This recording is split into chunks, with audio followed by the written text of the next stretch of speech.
తెలుగుదేశం ప్రభుత్వం టిట్కో లబ్ధిదారులకి పేద ప్రజానీకానికి ఇల్లు లేని వాళ్ళకి ఇల్లు కట్టించి ఇస్తామని 2 బెడ్రూమ్ హౌస్ కట్టి ఇవ్వడానికి ప్రయత్నం చేశారు, కట్టారు కూడా.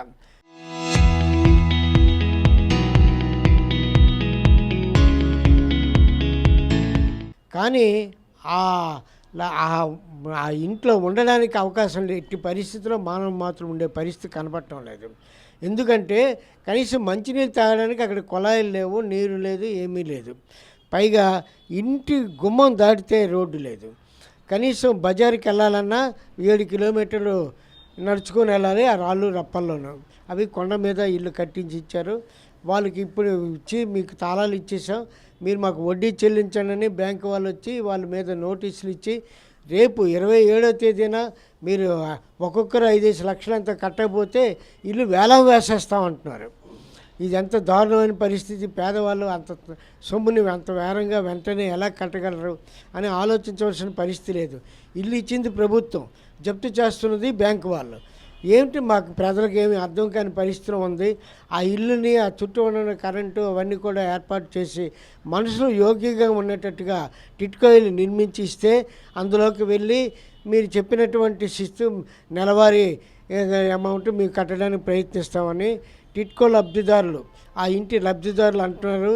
వీళ్ళంతా పేద ప్రజానీకం, తెల్లవారులు ఇస్తే కూలీ నాలి చేసుకోవాల్సిన పరిస్థితి, ఇంటిలో ఉండడానికి ఇటు పరిస్థితి అవకాశం లేని పరిస్థితిలో ఆ ఇల్లు పైన అయితే ఇల్లుకి బాగానే కనిపిస్తాయి, లోపలంతా శూన్యమే, ఏమీ లేని పరిస్థితిలో ఉంది.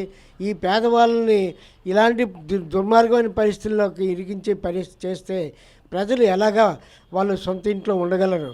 అలాంటి సొంత ఇల్లు కట్టిస్తామని ప్రభుత్వం వాగ్దానం చేసి అన్ని సదుపాయాలు, అలాగే పిల్లలకి చదువుకునే బడి కట్టిస్తాం, బస్సు రోడ్డు ఇస్తాం, ఇన్ని చెప్పి కూడా ఏమీ చేయకుండా టిట్కో బాధితుల్ని ఇబ్బంది పెట్టడం ఏ విధంగా సమంజసమో అయితే మాకైతే అర్థం కావటం లేదు.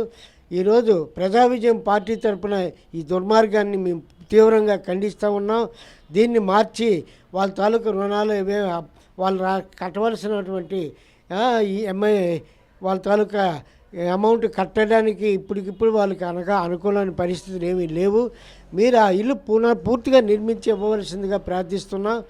లేనప్పుడు మాకున్నటువంటి 25 ప్రజా సంఘాల ఆధ్వర్యంలో మేము పూర్తిగా దీనికి వ్యతిరేకంగా కలెక్టర్ ఆఫీస్ దగ్గర ధర్నా కార్యక్రమం నిర్వహిస్తామని మనం చేస్తూ ఉన్నాం. 2014 టీడీపీ హయాంలోనే నాంది పలికి శంకుస్థాపన చేసి పునాదులు లేపి ఇల్లు నిర్మాణం చేశారు.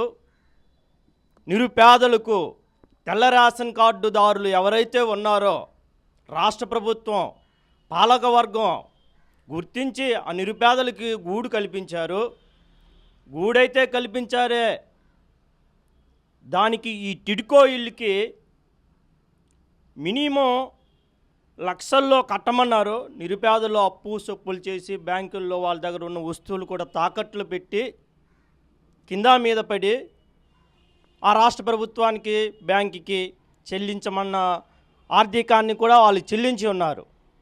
అయితే అక్కడ ఏంటంటే ప్రజలు నివాసం చేయడానికి అనుకూలంగా పరిస్థితులు లేక వ్యతిరేకమైన పరిస్థితులు కనిపిస్తున్నాయి. ఏ విధంగా అంటే జీవన ఆధారమైనటువంటి మంచినీళ్ళు కొరత అక్కడ ముఖ్యంగా ఉంది. తర్వాత వెలుగులో విద్యావంతులుగా అభివృద్ధి అవ్వాలంటే చదువుకోవాలి. ఆ చదువుకోవడానికి కూడా ఎలక్ట్రీషియన్ కూడా సమస్య ఉంది. మూడోది డ్రైనేజీ సమస్య కూడా ఉంది. నాలుగోది టౌన్కి ఆమడు దూరంలో ఎక్కడో మాలమూల ప్రాంతంలో నిరుపేదలకు ఇచ్చి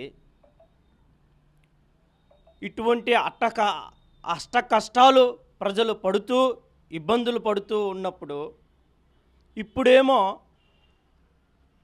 రాష్ట్ర ప్రభుత్వం ఏమో కాంట్రాక్ట్కి హ్యాండ్ ఓవర్ చేశారు. కాంట్రాక్ట్ ఏమో పూర్తిగా పనులు చేసి పేదలకు అప్పచెప్పాలి.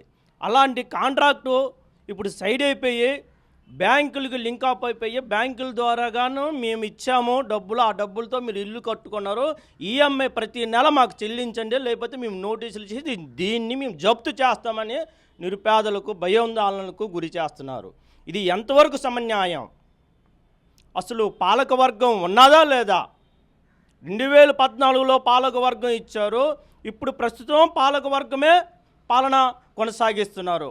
వాళ్ళ దుశ్చర్యమే నిరుపేదలపై ఉంచి కాంట్రాక్ట్ని బ్యాంకుకైనా లింకప్ అయ్యి నిరుపేదలకు సమన్యాయం చేయవలసిందిగా మనవి చేసుకుంటున్నాం.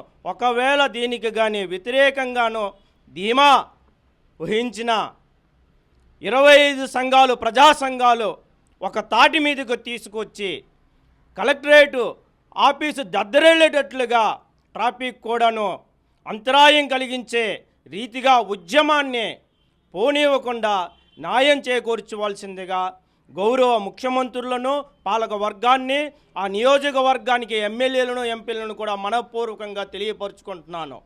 ప్రజల కొరకే పాలనాధికారుల యొక్క బాధ్యత సక్రమంగా నిర్వర్తించి ప్రజలకు తగు న్యాయం చేయవలసిందిగా మనపూర్వకంగా విన్నవించుకుంటున్నాను. నా పేరు లక్కవరపుకోట ఆదినారాయణ అండి. నాకు టిక్కో ఇల్లు మంజూరు చేశారు మా మిస్సెస్ పేరు మీద.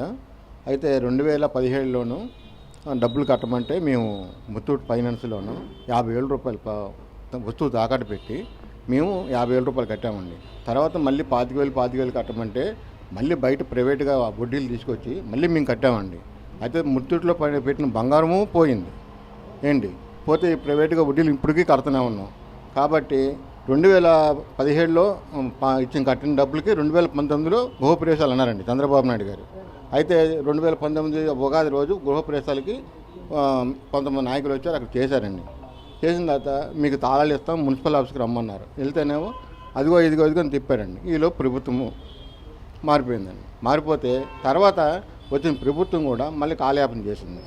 మళ్ళీ రివర్స్ టెండరింగ్ అని చెప్పేసి అదిగో ఇదిగో అని చెప్పేసి 2027 తర్వాత మళ్ళీ కదలికి వచ్చిందండి. అప్పుడు 2021 ఎన్నింగ్లోను ఏదో కాగితాలు సచివాలయం ద్వారా మాకు ఇచ్చారండి, ఇది పట్టా మీకు ఇచ్చామని. ఆ తర్వాత 2023లోను మాకు తాళాలు సిద్ధం అనే ప్రోగ్రాం పెట్టినప్పుడు మా ఇంటికి వచ్చి కౌన్సిలర్ గారు అప్పుడు ఎమ్మెల్యే గారు తాళాలు తీసుకోండి సచివాలయం అని చెప్పారండి. 2023 ఎన్నికలు తాళాలు ఇచ్చారండి. ఇచ్చిన తర్వాత ఇచ్చిన 2 నెలల నుంచే మాకు ఈఎంఐ కట్టమని డిమాండ్ చేశారు బ్యాంకు వాళ్ళు. కాదండి అక్కడికి వెళ్ళే పరిస్థితి లేదు కాబట్టి మేము కట్టలేము, ఇప్పుడు తర్వాత కడతామండి అంటే కొన్నాళ్ళు ఆగారండి. ఈలోపు ఈ ప్రభుత్వం పడిపోయిందండి. నెక్స్ట్ మళ్ళీ చంద్రబాబు గారు వచ్చారు. వచ్చిన తర్వాత వాళ్ళని మేము అడిగామండి, ఇప్పుడు మేము ఈఎంఐలు కట్టలేమండి అంటే మీరు ఈఎంఐలు కట్టకపోతే మీ బ్యాంకు వేలం వేస్తామన్నారు. 2 సార్లు 3 సార్లు ఫోన్ చేశారండి, చెప్పాం మేము కట్టలేమని. వాళ్ళు ఇప్పుడు బోర్డు పెట్టారండి, వేలం పెడుతున్నాం. ఇది కరెక్ట్ కాదండి అంటే మీరు అర్జెంటుగా 1,15,000 కట్టండి, లేదంటే వేలం వేస్తాం అని అన్నారండి. మేమైతే కట్టలేమన్నాను, మీతో వేలం వేస్తాం డిమాండ్ చేస్తున్నారండి. దానివల్లే మీకు విన్నవించుకుంటున్నాం. కాబట్టి మాకు న్యాయం చేయండి. అక్కడ ఫస్ట్లోను ప్రతి ప్రజానాయకులు కూడా ఇల్లు కడతా, మార్కెట్ పెడతా ఉన్నారు, స్కూల్ పెడతా అన్నారు, హాస్పిటల్ కడతా అన్నారు, పార్కులు కడతా అన్నారు. మీకు అటువంటి సదుపాయాలు చేస్తామని చెప్పారు, రోడ్లు వేస్తూ ఉన్నారు, ఏం వేయలేదండి. అక్కడికి ఎలాగ వెళ్ళిపోతామండి? తిరిగే పాములు కూడా నైట్ పూట పాములు. నేను తెల్లారులు వేస్తే రోడ్డు మీకు రావాలండి. నేను బార్బర్ని నేను రోడ్డు మీకు రావాలి, 6 రోడ్డు మీకు రావాలి, మళ్ళీ 9 వెళ్ళాలంటే ఎలాగెళ్తామండి? టౌన్లోకి రావాలి. కాబట్టి మాకు ఇబ్బందిగానే ఉంది. మీరు విన్నవించి దయచేసి మా అభ్యర్థన మీరు సకాలుగా తీసుకొని మీరు మాకు న్యాయం చేస్తారని కోరుకుంటున్నాను. చరిత్ర సృష్టించినోడు ఇప్పుడు ఆ చరిత్రని తిరగరాయబోతున్నాడు. అబద్ధాల గోడల్ని బద్దలు కొట్టి నిజాలను రాగా మీ ముందుంచబోతున్నాడు. నిజమైన వార్తల కోసం వెంటనే డౌన్లోడ్ చేసుకోండి రా యాప్ని.